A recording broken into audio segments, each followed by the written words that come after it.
नमस्कार दोस्तों। आज हम बात करेंगे मोतीलाल ओसवाल मिड कैप के बारे में और एक प्रूफ दे दूंगा कि मैं कब से बोल रहा हूँ कि इसको बाय कर लो और कब से ये रिटर्न दे रहा है। और जो मेरे क्लाइंट्स हैं, इवन जो हमारे सब्सक्राइबर्स हैं, उन्होंने जिन्होंने ये चेंजेस किए थे उन्होंने भर भर के रिटर्न्स जनरेट कर लिए हैं। तो अब अगर मैं कल को इसको ये बोलता हूँ ना चेंज कर लो, तो ये मत बोलना कि हर दिन अपना व्यू चेंज कर लेता है, क्योंकि 2022 में शायद लास्ट वीडियो डाली थी, मतलब लास्ट वीडियो कह रहा हूँ, फर्स्ट वीडियो डाली थी 2022 के अंदर, और यहाँ पे 2024 ख़त्म हो चुका है। समझ गए? तो 2 दिन तो नहीं हुए हैं, या 4 दिन तो नहीं हुए हैं, या 4 महीने नहीं हुए हैं, कितना टाइम हो गया वो दिखाऊंगा। और इस फंड में क्या प्रॉब्लम लग रही है या फिर क्या प्रॉब्लम आ सकती है, कब आएगी, ये भी बात कर लेंगे। और क्या पहले जो सिम्टम्स दिख रहे हैं कि वो इस चीज़ को ख़राब कर सकते हैं, तो वो चीज़ देख लेंगे। चलिए वीडियो के अंदर चलते हैं। वीडियो के अंदर जाने से पहले उन लोगों से गुजारिश करना चाहूँगा कि सबसे पहले अगर आप अपने आप को पहचाने तो ज़्यादा बेटर रहेगा। अपने आप को पहचानने का मतलब ये है कि आप किस तरह के इन्वेस्टर हैं।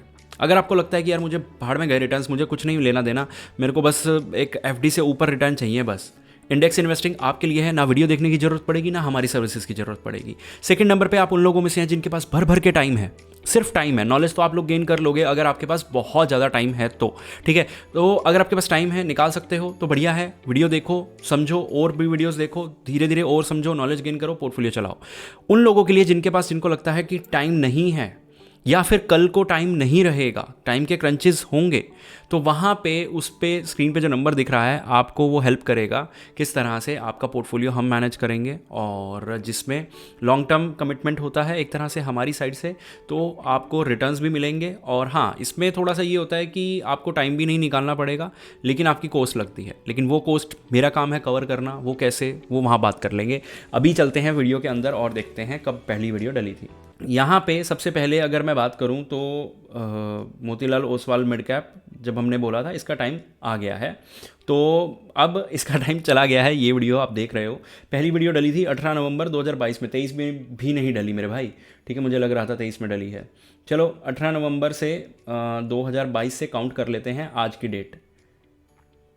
18 नवंबर 2024 को गए, ऑलमोस्ट 1.5 मंथ हो चुका है, तो 25 मंथ आप लगा लीजिए, मोटा मोटा 2 साल तक इस फंड ने हमें रिटर्न दिया है।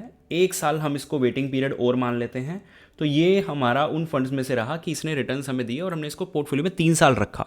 समझ आ गई? तो 3 साल बहुत है ना, रख लिया, 3 साल इसने रिटर्न दे दिया, अब क्या सारा ही इससे निकालोगे क्या return? Motilal Oswal mid cap, Edelweiss का mid cap, Invesco mid cap, Mahindra mid cap. यहाँ पे अगर लास्ट क्वार्टर की बात करें जो बहुत ज़्यादा ख़राब रहा है, उसमें इसने डबल रिटर्न्स दिए हैं। किससे डबल? एडलवाइस से, ऑलमोस्ट इन्वेस्को से काफ़ी ऊपर, महिंद्रा से तो कितने मल्टीपल में रिटर्न्स दे दिए, ठीक है। लास्ट 1 ईयर में बहुत ज़बरदस्त returns, even small cap, flexi cap सबको बीट करते हुए मोतीलाल ओसवाल मिड कैप ने बहुत ज़बरदस्त रिटर्न्स जनरेट किए हैं, ठीक है। और लॉन्ग टर्म के रिटर्न्स तो हमें दिख ही रहे हैं। लॉन्ग टर्म के रिटर्न्स आप किसी के भी देख लो, सबके अच्छे हैं। ये वैसे भी मैंने टॉप 4 फंड उठाए हैं, सबके अच्छे नहीं होते, ये फंड अच्छे हैं इसलिए। अब यहाँ पे ना एक प्रॉब्लम दिखने को मिलती है कि स्टैंडर्ड डेविएशन थोड़ा सा हायर साइड पे चला गया है, बाकी के कंपैरेटिवली महिंद्रा से भी ऊपर है, इन्वेस्को से भी ऊपर है, एडलवाइस से भी ऊपर है, बीटा कंट्रोल में है, ये एक अच्छी बात है।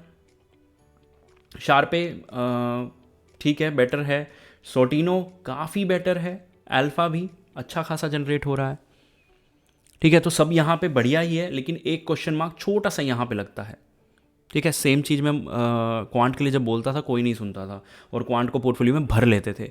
तो आज अगर आपने ये गलती मोतीलाल ओसवाल मिड कैप के साथ भी करी है तो सुधार लो। इसका एक्सपोजर मोतीलाल का टोटल आपके पोर्टफोलियो में इतने से ज़्यादा है, 20 से 25% या 20% से ज़्यादा, तो कम कर लो आज ही। क्यों? क्योंकि टाइम तो निकल गया, सुनने की जब दिमाग लगाने की ज़रूरत थी तब लगाया नहीं।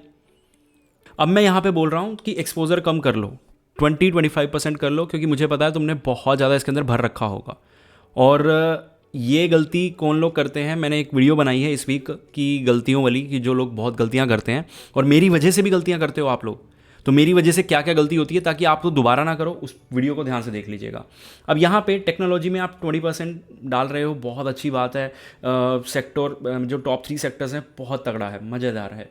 एक फंड में पॉलीकैब में और कॉफरेज, कल्याण ज्वेलर्स, जोमेटो, अगर मैं इनका टोटल का एक्सपोजर करूँ तो 40% ऑलमोस्ट बन रहा है, जो कि अनबिलीवेबल है टॉप 4 स्टॉक्स में। तो इतना ज़्यादा विश्वास होना 4 स्टॉक्स के ऊपर बहुत बड़ी बात है। और ये अब यहाँ पे पी रेशो थोड़ा सा एक्सपेंसिव साइड पे जाता हुआ, ये एक बहुत मेजर प्रॉब्लम है। ये बढ़ता जा रहा है कंटिन्यूसली। जब तक इसके अंदर ड्रॉप नहीं आएगा, एक अच्छा खासा ड्रॉप नहीं आएगा और ये इनके बराबर नहीं पहुँचेगा, तब तक इस फंड पे खतरा बना रहेगा। और जब ये यहाँ तक पहुँचेगा तो कितना समय लेगा और वहाँ से वापस रिकवरी करेगा नहीं करेगा, तो वो 1 साल का पीरियड इसको देना पड़ता है। क्योंकि ऐसे इन इंडिकेशन पे अगर हम फंड चेंज करने लग गए तो फिर तो 4 महीने में हर फंड चेंज हो जाएगा। अब इसमें हमने 2 साल रिटर्न निकाले हैं, 1 साल वेटिंग पीरियड देंगे। क्वांट का वेटिंग पीरियड लगभग 6-8 महीने का चल रहा है। शायद अगर क्वांट इस साल चेंज होता है तो 2026 के एंड पे हम मोतीलाल को भी चेंज कर सकते हैं। 2026 के एंड पे बोल रहा हूँ, ठीक है। लेकिन अभी इसमें बहुत सारे एजम्पशंस हैं, लेकिन एक प्रॉब्लम ये वाली है, ये ध्यान रखना, ठीक है। बाकी इसके अलावा टर्नओवर रेशो तो एक प्रॉब्लम हमेशा से था ही इसकी, उसमें कुछ मैं ज़्यादा नहीं बोलना चाहूँगा। अब यहाँ पे एक्सपेंस रेशो ऑलमोस्ट ज़्यादा ही है, सबसे ज़्यादा है। वैसे इन्वेस्टरों से कम है, लेकिन मान लो सबसे ज़्यादा है। तो फंड नहीं लोगे क्योंकि पता है जेब में आता हुआ जब दिखता है ना, तो जेब से अगर उसके कंपैरेटिवली इतना सा जा रहा हो तो ना तो कोई फ़र्क पड़ता है ना पड़ना चाहिए। सिंपल सी बात है। अब वापस आगे चलते हैं। यहाँ पे जब हमने पहली बार शायद 22 नवंबर को ही थी जो मैंने ऊपर डेट देखी, नहीं 18 नवंबर को, चलो 18 नवंबर को हमने वीडियो डाली। एक बार के लिए मान लेते हैं कि हमने इस प्राइस पॉइंट पे इसको बाय किया होगा, ठीक है। और कैटेगरी एवरेज पे यहाँ पे 28% पे, तो हमने जो रिटर्न आज तक इससे निकाल लिए ना वो यहाँ पे 147 है, यानी कि ऑलमोस्ट 4 गुना तो नहीं बोलूँगा, लेकिन 3.5 गुना रिटर्न्स। लेकिन अगर आपने 1 लाख डाला था तो 3.5 लाख रुपये हो गया 2-3 साल के अंदर। ये पावर है मोतीलाल ओसवाल की, ये पावर है हमारे रिसर्च की। इसको मैं प्राउडली बोलूँगा क्योंकि मुझे पता है कि ये एकमात्र ऐसा फंड था शायद जो सबसे पहले हमने ही शायद वीडियो बनाई होगी, या फिर उसके बाद 2-4 लोगों ने और बनाई होगी। कोई वैल्यू नहीं रह जाती अगर आप इन वीडियोस की 2023 में या 24 में आपने वीडियोस बनाई तो कोई वैल्यू नहीं रह जाती उसकी।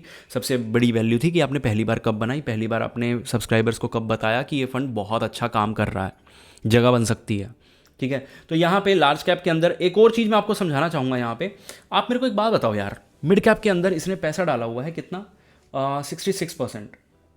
मिड कैप फंड है, मिनिमम इसको 65 डालना है, तो ये मिनिमम के आसपास ही है।